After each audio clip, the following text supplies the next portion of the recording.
Hasta luego. Bueno, nosotros seguimos hablando aquí del tema del narcotráfico y por supuesto la primera pregunta es para el abogado de Mi Sangre, Carlos Broitman.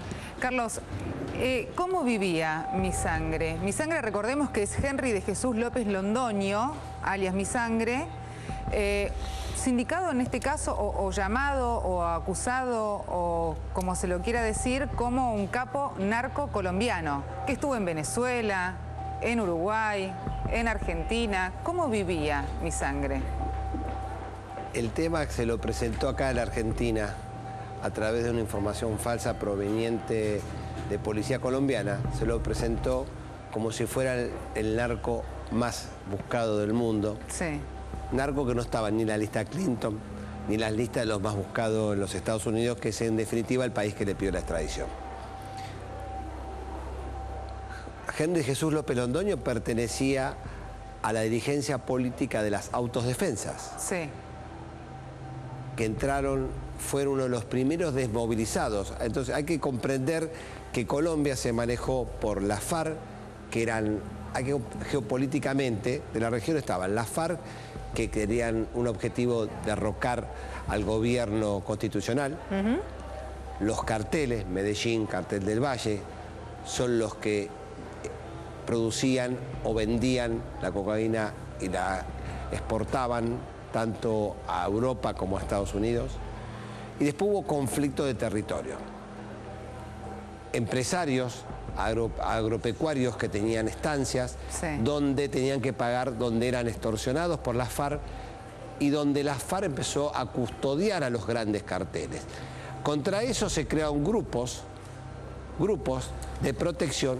Y uno de esos grupos fueron, vamos a emplear para que entienda la gente, las autodefensas. Las autodefensas entraron a combatir a las FARC. Perdón, eran grupos paramilitares. Eran grupos paramilitares. ¿Pagados por quién? No, primero eran grupos pagados, primero eran grupos en defensa de sus propios terrenos y después solventados por los propios terratenientes en defensa de sus propios intereses, porque el Estado no podía acudir en defensa de un grupo donde estaba la extrema izquierda atacando o pidiéndoles peaje para subsistir o para no matarles las haciendas. Todo eso se fue generando un caldo de cultivo donde en esa guerra intestina llegaron a tener las autodefensas 31.000 soldados. Llámele paramilitares. Uno de ellos ¿eran más soldados que en las Fuerzas Armadas Regulares de Colombia? En realidad milicianos sería la palabra. Militantes, claro. Eran militantes. Pero ¿y las Fuerzas Armadas de Colombia cuántos hombres tenían? No sé cuánto, pero tendría que tener muchos más. Desconozco cuál era la capacidad en ese momento de toda la policía o del ejército. Pero lo que sí fuera el número que fuere, no podía combatir la FARC. No estaba en disposición territorial como para poder. ¿La FARC eran muchos más o tenían mejores armas? No sé si tenían. ¿Eran más de 31.000 la FARC o tenían mejores armas? La FARC llegaron a ser, hoy por hoy, las FARC llegaron a combatir codo a codo al establishment. Cuando se desmovilizan, las FARC ocuparon un lugar trascendental dentro del territorio. Está bien, pero a mí la pregunta mía, más allá de lo que pasaba en Colombia y si eran grupos o no grupos, esto yo entiendo que para ustedes es muy importante. Mi preocupación va. Mi Sangre llega a la Argentina con una búsqueda.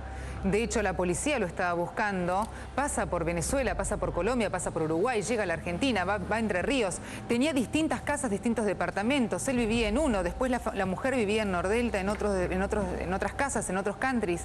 Y en realidad él vivía custodiado con muchísima gente. Mi pregunta es, ¿por qué una persona tiene que vivir pero tan custodiado o andar con chalecos antibalas o en autos de alta gama blindados, cuando en realidad es una persona que lo único que quería era combatir, ponele el mal, si quiere? No hablemos de mal ni del bien porque nadie tiene la verdad absoluta cuando hay una guerra política, quién tiene la razón. Pero vamos a la realidad. De todo ese estigma que se le hizo, nada es cierto. Y está probado. O sea, Mi Sangre es un perejil. Muy por el contrario. Muy por el contrario. Fue un cuadro político muy importante las autodefensas donde interactuó con presidentes, vicepresidentes, generales, ministros y congresistas. Fue el que coadyuvó o donde la mano derecha del poder del Estado. Usted dice que es un lobista, no era un narcotraficante, sino un lobista para usted. No dije que era un lobista, dije que era una rama política de las autodefensas. Miembro de las autodefensas, reconocido como miembro de la autodefensa y donde por cuestiones X sabía quiénes era la nómina, sabía quién eran corruptos. Ahora, perdón, ¿y por qué elige la Argentina para vivir? ¿Qué ventaja? Porque la verdad, hasta tú lo que tenemos 2008 viene... ¿La Argentina ofrece una ventaja que otro país no para este tipo de gente? No, pidió refugio. En el 2008 ingresa con su nombre. Hay cuestiones que no saben. Con su nombre. Con su nombre verdadero, con su familia y pidió refugio. Y este país generosamente le otorgó refugio a la esposa y la familia. Y él, como tenía una causa que le habían dicho Colombia, que tenía causa por narcotráfico, por asesinatos y por asociación ilícita, por conspiración, ¿qué ocurre? Sí, que sería para nosotros asociación ilícita. La asociación ilícita no se lo otorgan. ¿Qué ocurrió? Entonces, ¿por eso él se movía en todo el territorio? No, porque tenía una sentencia de muerte de gente de mucho poder en Colombia. Él viene y se refugia en Argentina. Ajá. ¿Qué ocurre? Se presenta, está derecho en Colombia y logra, que lo habían puesto en los carteles como los más buscados en todos los aeropuertos, logra, primero, a nivel juzgado, a nivel fiscalía, a nivel cámara y llegó hasta la corte donde fue absuelto en todas las causas donde se demostraron las falsedades y donde la Corte Suprema saca un dictamen donde manda a investigar al fiscal y a la policía. Todas esas causales por las cuales le generaron ese estigma de narcotraficante fueron por 10 años resueltas y absuelto. Tema número 1, esto es reciente. Segundo punto, esa causal, cuando estaba en trámite, él entra en peligro en Argentina porque sabían dónde estaba, lo estaban persiguiendo y huye a Venezuela. Cuando huye a Venezuela, vuelve con otra identidad argentina, él y su familia. O sea que en Venezuela le cambian la identidad y regresa al país otra vez. Entró con documentación legal venezolana, con diferente apellido, pero documentación legal. O sea que en Venezuela te regalan pasaportes con un nombre que no es... En este país, absoluta el régimen facilidad de protección de testigos también cambia de identidades. A ver, Horacio, ¿es tan fácil que llegue la persona, el narcotraficante, aquí al país, pida un asilo, pida cuidado, se lo otorguen y además también le den una nueva identidad? ¿Tan fácil es? Si hay dinero por medio y los contactos adecuados, acá en sectores del gobierno nacional actual, no, anterior, a los que venga, en provincias, etcétera, tienen todas las facilidades para tener documentación. Es cuestión de dinero, lamentablemente, porque acá hay una enorme red de corrupción, que obviamente se está tratando de combatir, ¿no? Sí, bueno, es un tema de agenda. Ahora, yo quiero dejar en claro algo. Perdón, porque lo que está diciendo es muy importante. Por supuesto. Tenemos DNI digital, DNI de tarjeta, ¿no? DNI, tanta seguridad para que cualquier narcotraficante venga y le den un DNI. Yo creo que acá, en este momento... Tan fácil. A ver, no. A ver, un segundo. Un DNI y un pasaporte. No, estamos hablando, a ver, una cuestión de una etapa.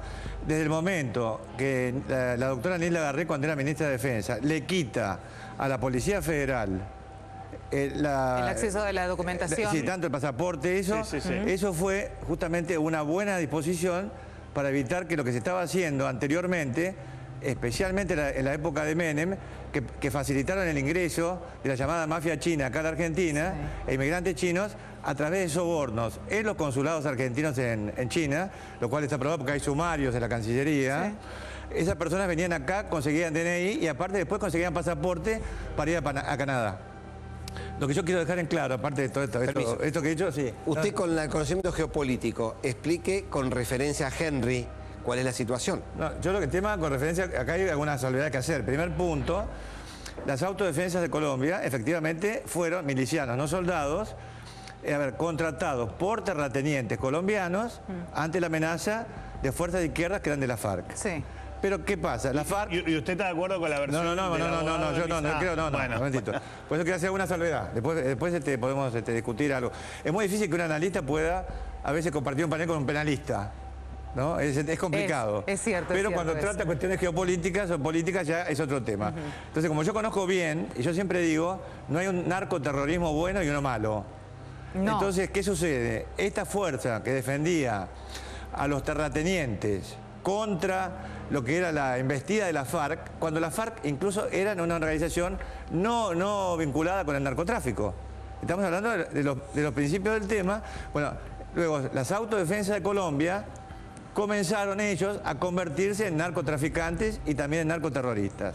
O sea, repartiéndose, por supuesto, sectores del territorio a tiros con el Ejército de Liberación Nacional y con la FARC.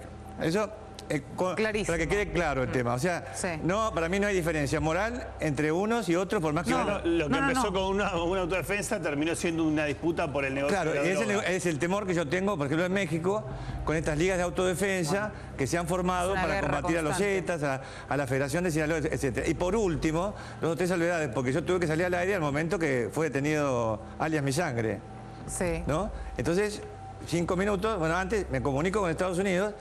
Y yo chequeo porque acá había salido como si fuera una especie de Chapo Guzmán número 2. Exactamente. Y la referencia que yo tenía desde afuera es que era una persona vinculada con el narcotráfico, con el sector de la ultraderecha colombiana, vinculada con el narcotráfico.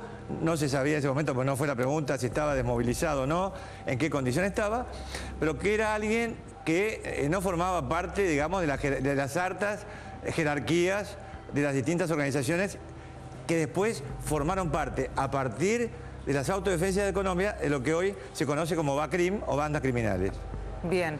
Ahora, Argentina pasó a ser un país, en un momento Argentina era un país de tránsito, un país que compraba la droga, se consumía, pero no se cocinaba, no se hacía y no había un lugar en donde uno iba, llevaba la materia prima, se hacía la droga, después se exportaba. O sea, esto que se está viendo ahora, hace años no pasaba. No. Argentina está hoy siendo un país, además de consumo, también proveedor. A ver, Argentina históricamente fue un país de tránsito, claro, ¿cierto? De la cocaína, de la heroína, distintas sustancias que iban a ser transbordadas a mercados del exterior. Pero hace unos años estamos hablando de cocaína, de éxtasis, de metanfetamina. No, estoy hablando, a ver, históricamente. Perdón, ¿por qué? A ver, ¿perdón? Digo, porque tenía amparo. Porque la verdad que yo sepa, Brasil está más cerca de Europa. Si vos mirás el mapa, claro, pero Brasil está más cerca de Europa. Eso lo puedo explicar a partir sobre todo de la cuestión del Plan Colombia, ¿no? Pero para terminar rápidamente, ¿no? Es decir, históricamente país de tránsito. País exportador de precursores químicos tradicionales como el ácido sulfúrico, el ácido nítrico, el ácido clorhídrico. Tengo una lista acá larguísima. País, luego, ahora, transformándose paulatinamente de consumo de droga. ¿Por qué? Porque como dijo creo que el secretario Berni... 600.000 hay consumidores aproximadamente. Claro, eso es, no, a ver... ¿En el país? En el país hay 600.000 usuarios de cocaína en este momento. 600.000. De cocaína. Esto, información de la ONU. No, para terminar digamos, el esquema de perfil de país hoy. Que yo hablaba hace un mes o 2 meses antes que saliera este famoso estudio del Departamento de Estado. ¿Es cierto? Entonces, el país, además de los precursores químicos tradicionales, se transforma, con el famoso caso de la efedrina acá, en un país contrabandista, exportador. En algún momento se podía hacer una exportación acá, porque estaba prohibido acá, pero estaba prohibido en México, o sea que era contrabando de efedrina. ¿Para qué? Para sustancias estimulantes, tipo anfetamina, como es el caso del éxtasis, ¿no? Que es una cosa muy grave. Sustancias que además se fabrican acá, porque hay una tendencia en este momento en el mundo que decrecen las drogas que tienen un origen natural, es decir, entre las amapolas, la coca, la marihuana, el cannabis, sativa, para ser sustituidas por las drogas de corte, ¿no? Por las sustancias estas que estoy hablando. De diseño se le dice. De diseño, exactamente. Sustancias estimulantes, técnicamente, tipo anfetamina traducido al castellano, ¿no? Del inglés. Eso. Pero aparte de eso, se ha transformado en un país refugio de sicarios y delincuentes que vienen acá. A mí eso es lo que me llama la atención y del por qué es tan fácil que Argentina proteja. No Argentina, si quiere... hay una red de corrupción, Abigail, acá de Argentina instalada, ¿es cierto? Que tiene que ser investigada con profundidad, acá tiene que haber un diagnóstico, tiene que haber una política de Estado. Acá, yo insistí estos días, perdón, el gobierno argentino estoy hablando del actual, durante la administración Garré hizo un estudio que yo creo que debería ser dado publicidad, porque no es un estudio hecho para ver qué pasa en este momento, es un estudio prospectivo de qué va a suceder con el narcotráfico en la Argentina hasta el año 2020. Y es mucho más duro este estudio, hecho por el Ministerio de Seguridad y las Naciones Unidas, que el informe de las Naciones Unidas en cuanto al peligro que hay para nuestro país con respecto a la evolución de lo que es la comercialización de sustancias ilegales y todos los delitos complejos derivados de esto. Hoy estamos equiparados a la guerra que sufrió Miami de narcotráfico hace 20 años, o también las personas que se iban a refugiar. En este caso, muy bien dijo el doctor, grupo o el licenciado, un grupo de las autodefensas, es cierto, se pasó al bando de ser narcotraficante. Claro. No es el caso de Londoño, que fue el que desmovilizó y fue el que hizo bajar armas a un grupo, y cuando no se cumplieron pactos, un grupo de todo ese ejército de la autodefensa, que se convirtieron en los urabeños, se retira, vuelve y empieza a combatir y toma los polos de poder. Cuando enfrenta a sus propios excompañeros, más la FARC, más el establishment, más el cartel de las drogas, hizo un cóctel donde la cabeza de Henry de Jesús López Londoño tuviera precio. Muchísimas gracias a ambos por estar con nosotros. No, gracias por invitarme. Por favor.